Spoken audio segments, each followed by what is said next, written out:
CS Matiang'i for Secretary of Education and CS Mucheru, Secretary for ICT. Thank you both for your time. I want us to begin by talking about the just released results for the KCSE examinations, and there were about 610,000 or so candidates who sat for this exam.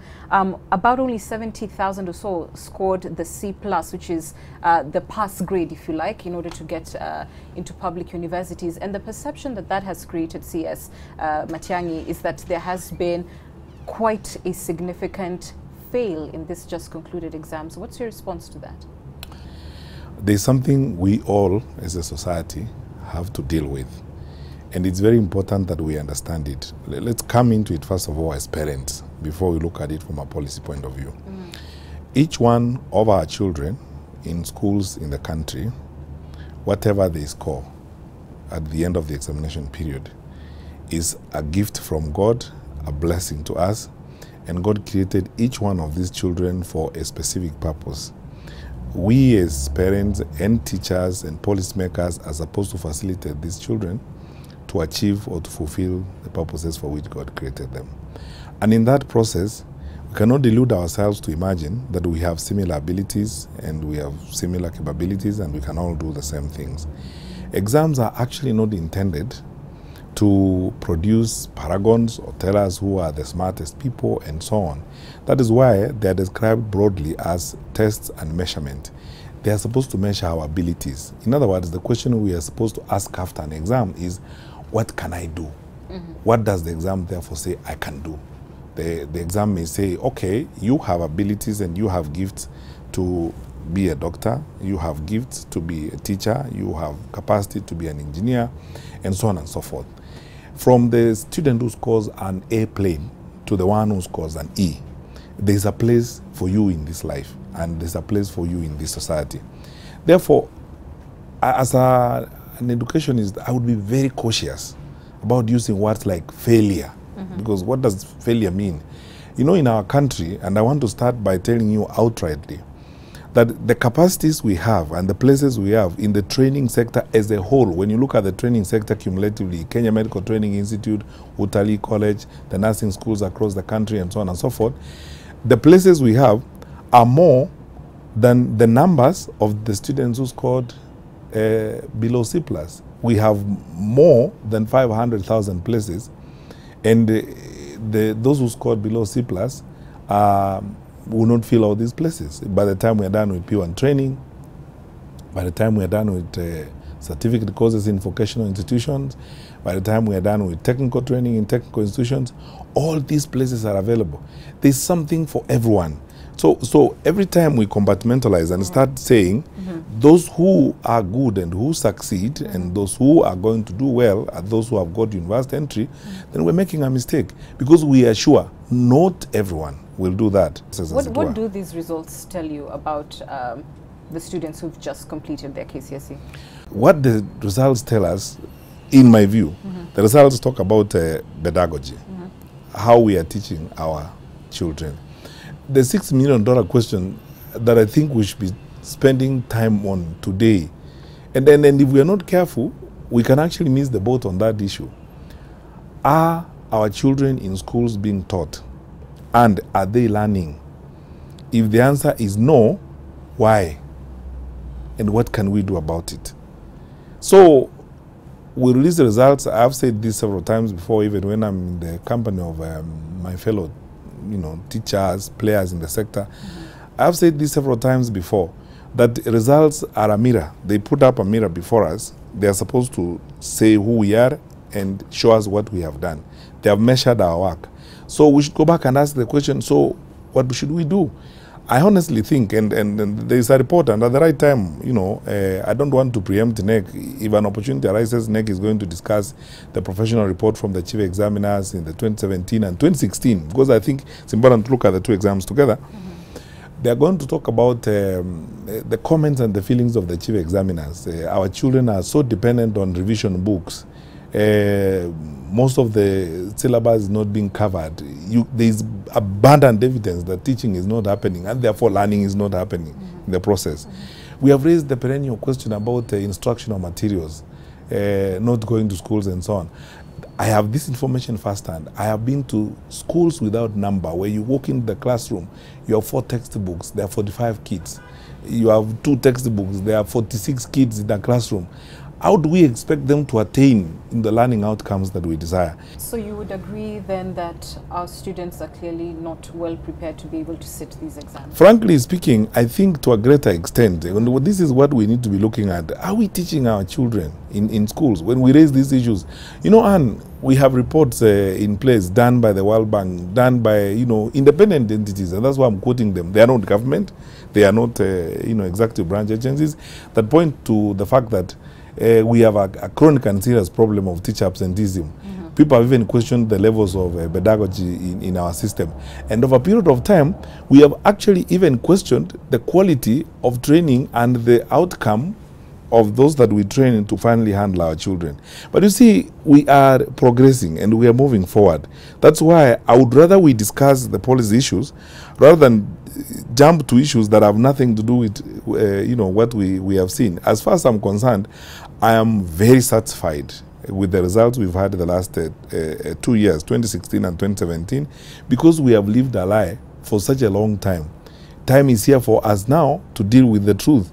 We're talking about the opportunities there for those who, you have a child who has gotten below a C and you feel concerned. You don't know what opportunities are there for them in a market that places a lot of value, if you like, on being able to go to a public university and then setting you up for that, good job and bright future. What we've identified, especially in our sector, many companies are now hiring people based on their skills and not skills throughout. They want an accountant for only 2 hours a month. So they will go out and they will put their job online and people will come and do that work and will be able to deliver just based on their skills. So you can go and specialize in different areas. You don't have to be general. So yes, you're disappointed you did not go to university, but even Bill Gates did not do it. Look at where he is. He's helping the world. He made a lot of money. So there's many areas that you can go into. And I can talk about the digital side, which is very significant, and that's where many jobs are being delivered, and that area is growing. All right, Ms. Matiang'i, return me to the speed of marking and its credibility. How sure are you that these are bona fide results? There's something I'm very happy to tell the country. Since 1990 to 2017, the marking of KCSE has always ended before Christmas. There isn't a single year when KCSE has been marked beyond Christmas Day, since 1990. What is the difference? When we came in and the president instructed us that he wanted a total overhaul and increased efficiency in the management of the examination, we studied the system from A to Z.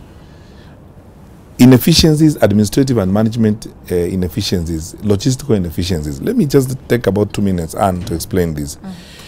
All along since 1990 to 2015, we marked the exams everywhere in the country. Some subjects were marking in Kisumu, others in Nyeri, others in Mombasa, others all over. We spread marking centers across the country. One, which made the results extremely vulnerable, because it is impossible for NEC to monitor the centers across the country in that kind of manner.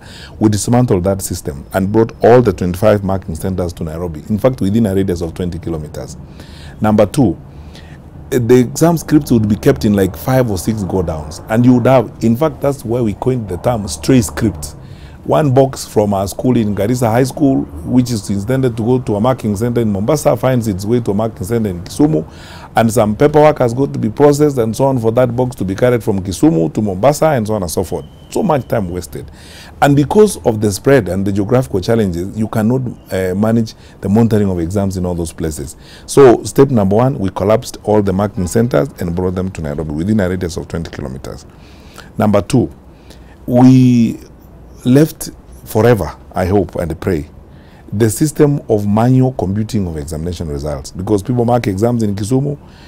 By Christmas Day, they have left to go. The markers have gone. Now NEC officers and officials are left to carry them in boxes, go to Nairobi, sit in a room, start adding the marks, computing them and so on.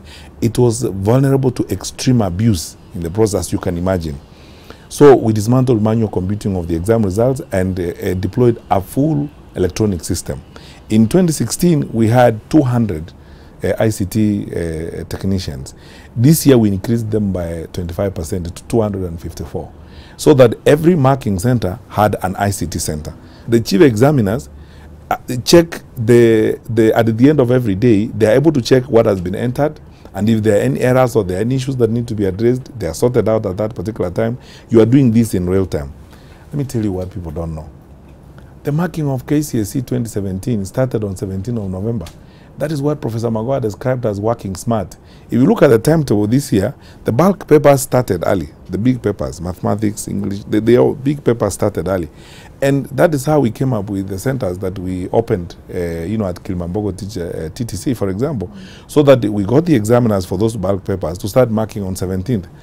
Since 1990, even before the reform set in, marking began at the beginning of December and ended on the eve of Christmas. But we began marking this time on 17th of November. We had 4 straight weeks for markers to do this. And the exam was set and moderated by Kenyan teachers. The exam was administered and managed by Kenyan teachers. It was marked by Kenyan teachers under the management of chief examiners who are Kenyan teachers. They synchronized and gave us the grades, and the chief examiners spent a whole day preparing in what usually is described as an award meeting, analyzing the grades and so on and giving us the report, and the report is there to be looked at. What has happened in the management of exams is that the efficiency that has come as a result of deployment of technology and as a result of minimizing to the very bare minimum opportunities for human manipulation of the process is what has given us the results that we have at this moment and enabled us to do what we are doing. What happened in the past? Marking ended before Christmas because, the markers are teachers. They have got to go and be with their families for only 1 week and then go to open school in January. So marking always ended before Christmas. Then the 2 months until February to release the results were wasted because we have done this analysis. They were wasted in administrative and management inefficiencies, which provided ample opportunity for buying and selling of grades. That's when people walked in with money and said, oh, increase my A's, add my A's this way, and so on and so forth. And that is all that we have stamped out in the process. The system has been analyzed. And by the way, this is one thing I am 100% confident about, and I am ready to face anyone who wants to go through that analysis with us. We show them how this has worked. The comments that are being made by Kenyan teachers. Is it possible that the exams that have been, these fresh exams being set, are too hard? No, and by the way, before it's done, you know how moderation of exams is done. Curriculum experts sit with teachers. And these teachers are selected across the country, my dear. They are the ones who mark and who set these exams. They are the ones who teach these courses. They look at the exams. There is a long criteria along which they assess the long criteria, which I don't have to go into at this particular stage. Each paper is subjected to that criteria. Is the questions are too hard? Are they coming from the syllabus? Are they responsive to this? What skills? Then there is a technical area. What skills are the questions testing? Are they testing recollection, application, creativity, and so on? It's a highly technical area. And every one of these exams is subjected to all that analysis before it finally becomes an exam. Again, I go back to this point. It's time we actually faced our truth and our reality. This exam is accurate. It's telling us what we have been doing. Now, instead of engaging in sideshows, let us ask and answer the question, what do this course tell us? And where do we go to from here? And that's what I want to spend time on. All right. CS Mucheru, how does this central server system work? And you will hear on occasion people complain that, these are not my results, that this grade on, a certain subject wasn't my grade. Is there such a possibility that one could end up with a mixture of results that are not necessarily theirs? There's always a possibility for certain things, but we've invested significantly. So let me start by saying, most people even wonder sometimes, what does ICT do? Because most of what we do is hidden. And so the questions you're asking are actually quite right, because all these centers are connected with fiber. That fiber has to be kept up and running, and a central server that is now connected to each of the others. So when you update, similar to, again, I'll use mobile money. When I send you money, you receive an SMS, I receive an SMS. It's instantaneous. We've reached a point where we don't even question on that and even the accuracy. So we've set up the systems in such a way, and we've tested, this is the second time, that and ensured that it's actually working smoothly, the ICT officers who are from the Presidential Digital Talent Program, why are we using them? We're using people who have the experience, they've gone through induction, they've been shown how to use technology. So they're not people just testing and trying to learn about technology now. So they know. So in almost all cases, I can assure you that the results are the actual results, unless there was maybe some human error. But in terms of technology, we've actually put in the right system. The marking machines also. What would you say the margin of error is? It has to be almost negligible. Yeah. Especially because you know how error is minimized. If you're doing, like now, if you're doing entry of bulk scores at once, it's very likely that you can make a mistake, number one. If you are doing entry of so many scores across subjects at once, you can make many mistakes. If you are doing entry using so many different people at various times, you can make mistakes.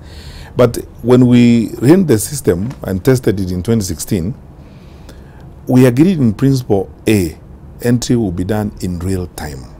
That, you know, if you are seated at, for example, a marking center, let me give you an example of Machakos Girls. If you are seated in a center in Machakos Girls, you are marking geography, for example.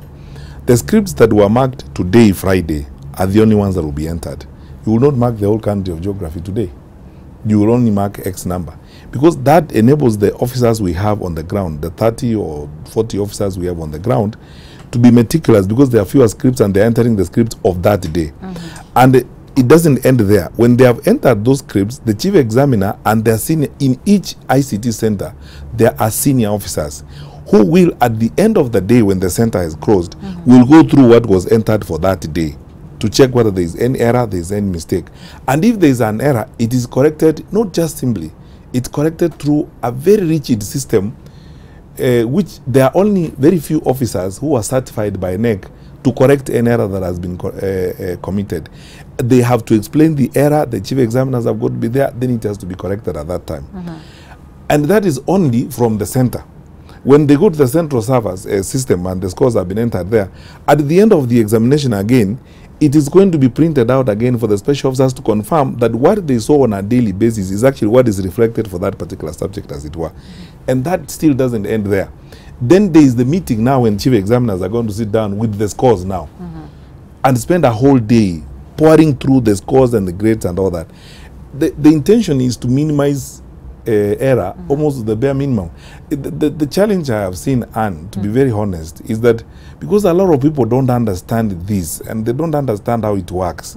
That's why, you know, people are raising the issues they're raising. And I understand, because you see, we understand ourselves because we have been involved in it, because especially in 2016, we spent days on end going over it back and forth and being sure that we have minimized error, and we have removed opportunities for manipulation of the process. That's why the margin of error, I can tell you, if there is any particular error, is almost insignificant. I cannot say that there is no error, because there are people who have come up, and that's why NEC puts up a desk when the results come out.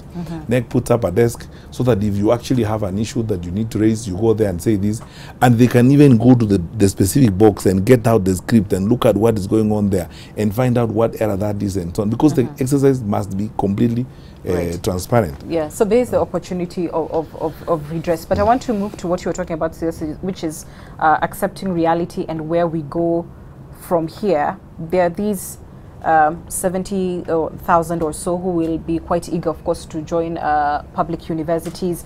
But what happens to the others? And let's talk about the opportunities there even for further training. What is our capacity to absorb all our students, regardless of how they performed, into tertiary training of some kind? And as Holy Scripture says, my people perish for lack of vision. But in this case, I would say my people perish for lack of knowledge. This financial year, the government has put aside 1.2 billion as ring-fenced loans, money for the students who are going to technical training institutions. We are now working on a proposal with the Higher Education Loans Board to even go further now. By next financial year, we're going to be having loans for students who are going to do certificate courses. In other words, when you look at the resources that we are putting aside as government to support those who are going to do certificate courses and so on, the capacity we have is actually bigger than the numbers that we have right now of those who are joining mid-level colleges. There are two things I want to say. One is an emphasis on what my colleague said. The president's Big Four will need these skills, whether you are talking about food security, going into agro-processing and so on. The skills that will be needed will have to come from these institutions. Whether you are talking about housing, your development of the housing sector, you're talking about arts and so on and so forth. Whether you're talking about industrialization, who's going to work in these textile industries, who is going to work in these cottage industries, people who are skilled, as it were. Did you know that some of those people are involved in the development, of the oil pipeline? Kenya faces a situation of importing welders. We have not trained enough skills, as it were. What has happened, and I think I want to explain this slowly, as one of our major issues in the country that we have to deal with today, is the degree craze is related to the misapplication of training and education policy in our country. We had the wrong approach all along. You know, I always said from last year that we created an artificial demand for university education in the country and said we have so many numbers of people who are going to university, when in actual fact we were manufacturing university students through stealing exams and leaking them and so on, so that schools register 300 days and 200 days and so on. So we have mass numbers in universities when we didn't even actually have capacities in the universities to produce quality degrees and quality university graduates. The system will align itself to our economic development, and we will be a very, very successful and happy country as we move forward.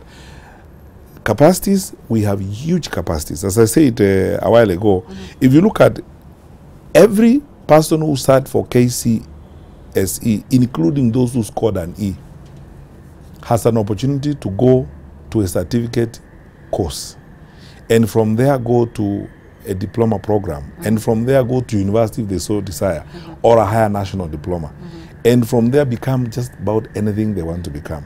The world is looking for skilled people. You go to a vocational institution in your village, you study a vocation, you train to do something, you get your certificate.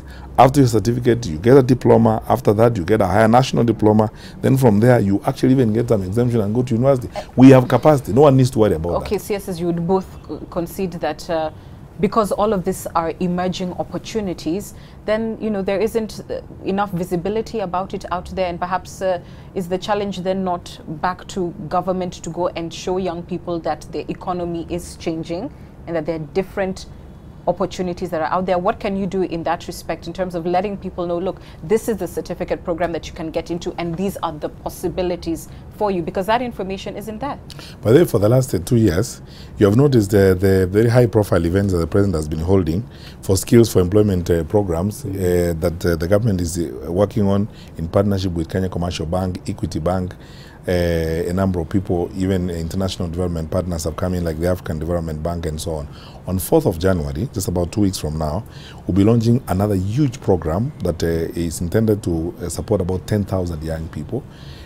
Part of this is the Equity Wings to Fly program that has begun to fund technical training opportunities, and then the government going into this with partnership big time to support the training and the development of skills amongst our young people. The opportunities are amazing, and that's why I keep going back to this point. We may actually, by engaging in the wrong conversation, we may ourselves be misleading our children and our people by not telling them the right thing. We will not shirk, we will not run away from our responsibility as government. It is our responsibility to educate our young people on what they need to do and how the world is changing and so on. But again, it's also everyone's responsibility, especially, our parents, our teachers, and all of us, like changing the conversation. That is why I said at the beginning that for us as responsible people and responsible parents, we cannot engage in a conversation on failure and success determined only by the grade that you have scored in an exam, because the sky is not even the limit with the opportunities that we have available, the training opportunities we have that are available. This is my plea to everyone. We have to save ourselves this degree craze and walk out of this degree craze. Exams are supposed to measure and tell us where our talents are and what we can do. Now let's go out there and find what we can do. But you see, to be fixated, that fixation is what has hurt us in the last 7 or 8 years. Another time when we have an opportunity, I will talk to you about something that is the elephant in the room that no one is talking about. The wastage we have suffered in the last decade as a result of mismanagement of our test and measurement system. The dropouts from universities. Students we ended up with in medical school who didn't have capacity to go to medical school, who could not manage in medical school, but because the grades were manipulated, they ended up there and they dropped out. If you drop out 50% of the students you register in certain courses, the wastage is unbearable. That guy would have scored a genuine C+, gone to Nyeri National Polytechnic or Kisumu National Polytechnic, acquired a skill, by now they would be an employer. But you see, we stole an exam, massaged the grades, got him into the university. 2 years of repeating or 3 years of constant repeating, they have been depressed. Some of them even committed suicide, left university, dejected, frustrated. They're not able to do anything, and we have labeled them failure. That is what I want us to avoid. There is no failure. God has blessed each one of our children. The exam is supposed to tell you, what can you do? And then go ahead and do it. See, as we wind up, at the start of this interview, you talked about facing reality and asking questions such as, is learning actually taking place? And the consensus that has been there, at least from independent bodies who audit our learning, has been that no learning is taking place, right from the elementary level. What are you doing to ensure that our kids are actually being taught when they go to school? Thanks, Anne, for asking that question. That is the task we have as government now, to ensure that our children are learning and that they are taught. In technical terms, in the education sector, we talk about learning outcomes. And so many studies have measured learning outcomes in our country, in other countries in sub-Saharan Africa. They may have shown that we are doing well, but we are not doing as well as we should be doing in this environment. And this is how we are addressing. Number one, the challenge is because studies show that the teacher, singularly the teacher, is the single most important factor in the learning process of a child in school. We are addressing that issue. Teachers' welfare, getting more teachers into class to reduce the teacher-student ratio so that there is increased attention of the teachers to the students. And then teacher appraisals. I really support the Teacher Service Commission, and I want to say this very candidly. The government is not going back on teacher appraisals, you know, to ensure that the teachers are actually doing what they are supposed to be doing. We are all appraised. We are be accountable. We can't tell the president to be accountable and the ministers to be accountable, and we don't want to be accountable as teachers in the classroom. They have signed performance contracts, and they have come into play. This is a reality we have to live with. Every one of us must be appraised, whether we are going to class to teach, and the product of the work that we are doing has got to be seen. Teacher appraisals are critical. The other serious issue is instructional materials. Performance is also tied to availability or lack thereof of instructional materials. We are talking about books. Books in schools. I said this to you, and I have been to schools where, you know, 4 books in a class and so on. That's why the government has revised the textbook policy. We have now a new textbook policy in place. We want to take the books to schools. If you remember, in the past we had something called school equipment scheme. Everywhere in the world, the government worries about core textbooks. Do our children have textbooks in class? Because how will they learn if they don't have books? So this one-to-one book-pupil ratio is something the government is very serious about, so that our children have instructional materials in their hands. And in addition to that, through teacher appraisals and the great work that the TSC is doing, encourage our teachers to go to class and teach. Then we spare resources to increase the number of teachers so that we affect the teacher-student ratio. Then we invest in infrastructure so that we can increase and strengthen the capacities for teaching. If we continue on this trajectory, the story is dramatically changing year in, year out. In 3 to 4 years' time as we go forward, you will see the miles we have covered. Already in 2 years, I think we have made very, very significant progress as we move forward. We need to build on this as we go forward. That's what we are doing to answer that question. And now everyone should come on board. The conversation that we should have now amongst all of us is, how do we improve our learning outcomes? How do we ensure that our children are actually reading, they are writing, they are calculating? Is it a curriculum question? What do we tweak in terms of pedagogy and so on and so forth? That's what I think. But I wanted to add, if you look at this year's results, mathematics, sciences really did well. Those ones you can't cram. Those ones you have to be taught. You can't go. So I would say if I look at what happened before, I'm not in the education sector, but I can see that there's actually been good development, and actually learning is happening. If you look at the schools that are doing well, look at Pangani girls, the way they actually have come up, because again they're performing in some of the subjects where you don't cram, you can only learn. So I think that area is good. I want to come back to the question on us also as government. We're not informing everybody about everything. Actually, we're doing a significant amount. On the digital jobs, we've got Ajira and so on, the ajiradigital.go.ke. We've informed people. But I will say that the media, the fourth estate, also has a huge responsibility to be carrying these opportunities for our country, informing them about what they can do. So we've had this session, but not everybody has watched, but others. You should be able to carry this information, say here all the opportunities, but you'll find the media is more skewed to some of the political and other subjects, but we need to actually just change and transform and start having a development agenda for this country. And for that individual student who maybe did well in agriculture, we've talked now about food security.